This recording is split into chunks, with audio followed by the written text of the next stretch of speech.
For today's video guys, tayo ay magluluto ng beef caldereta. So ayan na nga guys, nagpainit lang ako ng pan at uunahin nating lutuin ang ating carrots at potatoes. Ayan.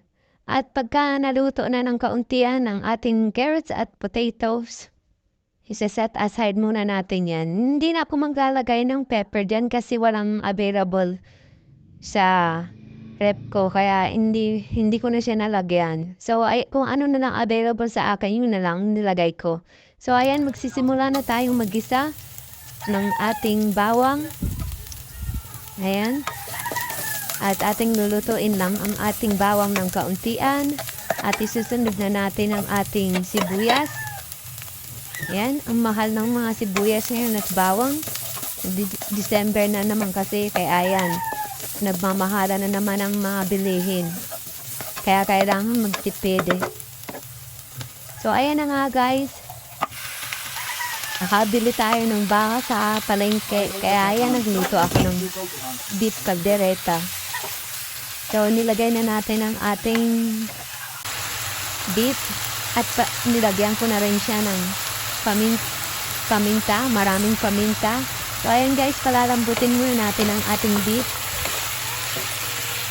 Yan, halu-haluin lang muna natin ang ating beef at maglalagay din pala tayo ng konting margarine dyan para hindi matuyo kasi palalambutin pa natin ang ating beef.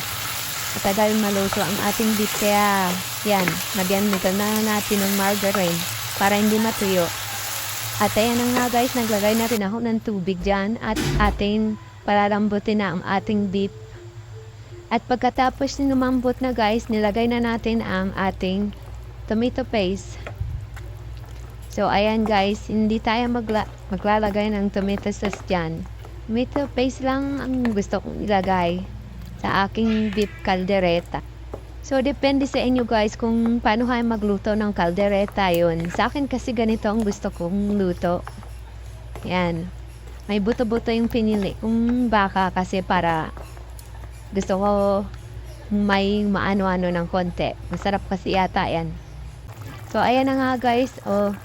Kumulo na siya at ilalagay na natin ang ating potatoes and carrots. So, ayan na nga. In-adjust ko na rin pala guys ang lasa niyan. So, kayo, i-adjust nyo na rin yan. Titikman nyo para malaman nyo kung anong kulang sa lasa. So, ayan na nga guys ang ating beef caldereta.